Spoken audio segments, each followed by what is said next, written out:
చూస్తున్నారు కదా political updates రోజు రోజుకి ఎట్లా అవుతున్నాయంటే ఎవరు ఊహించని విధంగా మారుతా ఉన్నాయి. అండ్ ఇంకొకటి మీరు రాజకీయంగా ఉన్నారు, అటు సినిమా పరంగా ఉన్నారు. సో పొలిటికల్గా అరెస్టుల పరంపర కొనసాగుతుంది, అలాగే ఫిలిం ఇండస్ట్రీలో కూడా అరెస్ట్ల పరంపర కొనసాగుతుంది. ఈ అరెస్ట్ల గురించి మీరేమనుకుంటున్నారు? నేనేమనుకుంటున్నా అంటే ఇది ఒక పిల్ల చేష్టలు ఒక మెచ్యూరిటీ. ఒక రాష్ట్రానికి ముఖ్యమంత్రి పరిపాలనా దక్షత, పరిపాలన, ప్రజలకు అవసరమైన విషయాలు వాటిని చేయటం చేతకాక వాటి నుంచి ప్రజలు ప్రశ్నిస్తున్నారు. హైడ్రా గొడవ ఏంటి, హైడ్రాని ప్రశ్నించారు. రైతులకు బేడీలు వేసి తీసుకెళ్ళటం వెంటనే అసహించుకుంటున్నారు. ఈ మూసీ నది మీద కాంట్రాక్ట్ దగ్గర డబ్బులు దీని మీద అసహించుకుంటారు. అన్ని అబద్ధాలు. ఇంతవరకు రుణమాఫీ అన్నారు, 47,000 చిల్లర కోట్లు రుణమాఫీ ఉంటే 21,000 కోట్లు చేసేసాం అంటున్నారు. అన్ని అబద్ధాలు ఆరబోతా అసహ్యంగా ఉంది. ప్రజల విషయాల్లో వీళ్ళు ప్రజాపాలన కాకుండా ప్రజా వంచన పాలన చేస్తున్నారు. ప్రజలంతా అసహించుకుంటున్నారు, ప్రశ్నిస్తున్నారు. హైడ్రా విషయంలో అయితే ఆడాళ్ళు శాపనార్థాలు, తిట్లు, చీతూ అని ఊస్తున్నారు. ఇక ఉంటే దీని నుంచి ప్రజలను డైవర్ట్ చేయడానికి ఈ అరెస్టులు. ఏంటి అరెస్టులమ్మా? ఏమిటి అరెస్టుల కోసం గెలిపించారు ప్రజలు? మీరేదో మార్పు అన్నారు. మార్పు అంటే ఇదే? మార్పు అంటే ప్రజాపాలన పక్కన పెట్టేసి వాళ్ళని అరెస్ట్ చేయి, వీళ్ళని అరెస్ట్ చేయి. ఏంటి అరెస్టులు? కార్ రేస్ అనేది ఒక ప్రెస్టీజియస్, ఒక రాష్ట్రానికి ప్రెస్టీజియస్. అంటే ఇప్పుడు ఫార్ములా ఈ కార్ రేసింగ్ ఏదైతే ఉందో దాని నుంచి 55 కోట్ల రూపాయలు దారి మళ్లించారు. అది అసలు లెక్కలేదు, పత్రం లేదని అంటున్నారు. దారి మళ్లించారనేది పచ్చబద్ధం. దారి మళ్లించరు కాదు, అది ఒక ప్రెస్టీజియస్ ప్రోగ్రామ్. అది ఆ ప్రోగ్రామ్ మన రాష్ట్రంలో చెయ్యాలని మనం ఆఫర్ ఇచ్చాము, చెయ్యండి అని. చెయ్యాలంటే వాళ్ళకి డబ్బు కట్టాలి, 50 కోట్లు కట్టాలి. కట్టారు. అది అప్పటికప్పుడు ఎలక్షన్ టైంలో కట్టారంటే ఎలక్షన్ కమిషన్ చూసుకుంటుంది. అది తప్ప ఒప్ప టైం ఉందో కట్టారని. కేటీఆర్ ఏమన్నా దాంట్లో ₹1 తిన్నాడు. రాష్ట్రానికి ఒక ప్రెస్టేజ్. మీకు చేత కాదు, రాష్ట్రం ఉన్న పరువు తీయటం తప్పితే మీకు రాష్ట్రానికి ప్రెస్టేజియస్ ప్రోగ్రామ్ ఏమైనా చేయటం. మీకు ఎంతసేపు సోనియా గాంధీ కాళ్ళ దగ్గర కూర్చోటము, రాహుల్ గాంధీ కాళ్ళు పిసకటం తప్పితే మీ బతుకులు అంతే. మీకు ఇంకోటి చేత కాదు. కనుక ఇంకోటి ఏదైనా చేస్తే మీకు అది నచ్చదు.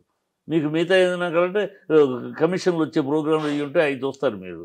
ఎక్కడైతే కమిషన్లు వస్తాయి, ఏ ప్రోగ్రామ్ చేస్తే కమిషన్లు వస్తాయి, ఎప్పుడైతే మోటార్లు వస్తాయి, ఈ ఆలోచన అయితే మీకు చేత కాదు. అది ప్రెస్టీజియస్ ప్రోగ్రామ్. దానికి అడ్డం ఇచ్చారు. ఎవరు తిన్నారా? ఎవరన్నా ఇచ్చారు. ఇచ్చిన దాన్ని చెడగొట్టుకుంది మీరు.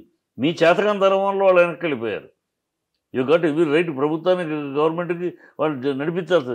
మీరు పెట్టిన ఎక్స్ట్రా కండిషన్స్ ఓవర్ మీరు కొత్తగా వచ్చి కంటిపై వాడు చీపమ్మన్నారు. ఒక ఈ కార్ రేస్ అనేది అనేక దేశాల్లో దాని ఒక గౌరవప్రదంగానో దానికి. కానీ ఇప్పుడు ఈ కార్ రేసింగ్ నిజంగానే హైదరాబాద్ కి అంత అవసరం అంటారా? అవసరమే. ప్రెస్టీజ్, దాని వల్ల ఎలా మనకి బ్రాండ్ వస్తుందమ్మా. బ్రాండ్ వస్తుంది, ఒక బ్రాండ్. ఇప్పుడు ఈ ఒలింపిక్స్ నడవటంలో మా దేశం మేము నడుపుతాం. ఎందుకు అడుగుతారు? ప్రెస్టీజ్. మేము we are capable of running that. అది ఒక ప్రెస్టీజ్, ఒక బ్రాండ్. అది దాన్ని వీళ్ళకి తెలియదు అసలు. వీళ్ళ రాష్ట్రము, వీళ్ళకి ప్రెస్టేజ్, వీళ్ళకి ఏం చేతగా. వీళ్ళకి ప్రెస్టేజ్ అంటే అమ్మ కాళ్ళు కడగటం, అమ్మ కాళ్ళు కడిగి ఆ నీళ్ళు నెత్తిని పోసుకుంటా అంటున్నాడుగా ఈ రేవంత్ రెడ్డి. ఓ సీఎం అయినా 4 కోట్ల తెలంగాణలకు ప్రతినిధి. సోనియా గాంధీ కాళ్ళు కడిగి నెత్తిని పోసుకోవాలి. చిల్లర మాట, చీపు మాట. ఈ చిల్లర బతుకులు వీళ్ళు అడుక్కు తినే బతుకులు, బానిస బతుకులు తప్పితే. అందుకని చెప్తా, నాటికి నేటికి ఆ సినాపురికి తాకట్టు పెట్టి ఈ భ్రష్టులు నా జాతికి శాపం, తెలంగాణకు దరిద్రం. అరే గత 10 ఏళ్లలో తెలంగాణ మీసం మెలేసి నిలబడింది. బీజేపీకి తల వంచకుండా ఢిల్లీకి గులాం అవ్వకుండా శంషేర్గా నిలబడింది. ఇవాళ కర్మకాలి ప్రతి దానికి ఢిల్లీ ఆ కాళ్ళ దగ్గర కూర్చుంటూ ఆ కాళ్ళు కడిగి నెత్తిని పోసుకోవాలంటాం. తెలంగాణ ప్రజల పౌరుషాన్ని, తెలంగాణ ప్రజల ఆత్మాభిమానాన్ని తాకట్టు పెట్టి, ఢిల్లీ పౌరుషాల దగ్గర తాకట్టు పెట్టి చిల్లర బతుకు వీళ్ళు. ఇదొక పాలన, ఇదొక ప్రభుత్వం, ఇదొక ముఖ్యమంత్రి. నోరు తెరిస్తే వీధిలోడి భాష మాట్లాడతాడు. ఇప్పుడు మరి అసెంబ్లీలో కేటీఆర్ కూడా అదే అన్నారు కదా, దమ్మున్న మగాడైతే నన్ను అరెస్ట్ చేయండి, నేను చూస్తాను. అరెస్ట్ చేయమంటాం కదా, ఆయన భయపడలేదు. డిస్కషన్ పెడితే నిజాలు బయటకు వస్తాయి కదా. డిస్కషన్ పెట్టకుండా ఎందుకు పారిపోతున్నావు? డిస్కషన్ పెట్టు. ఈ బూత్ పంచులు, ఇండైరెక్ట్ పంచులు, ఈ ఏంటి పెద్ద పంచులు? సీఎం జోకర్ కాదు కదా జోకులు వేయటానికి. సీఎం హుందాగా మాట్లాడాలి, ఒక పద్ధతిలో మాట్లాడాలి. జోకర్ లాగా జోకులు వేసేసి ఆది వేస్తూ ఉంటాడు కదా జబర్దస్త్లో. జబర్దస్త్ కాదు కదా అసెంబ్లీ. Is an assembly. దానికి ఒక స్థాయి ఉంది. అసెంబ్లీలో మాట్లాడే తీరు ఒకటి ఉంది, ఒక సీఎం మాట్లాడే స్థాయి ఒకటి ఉంది.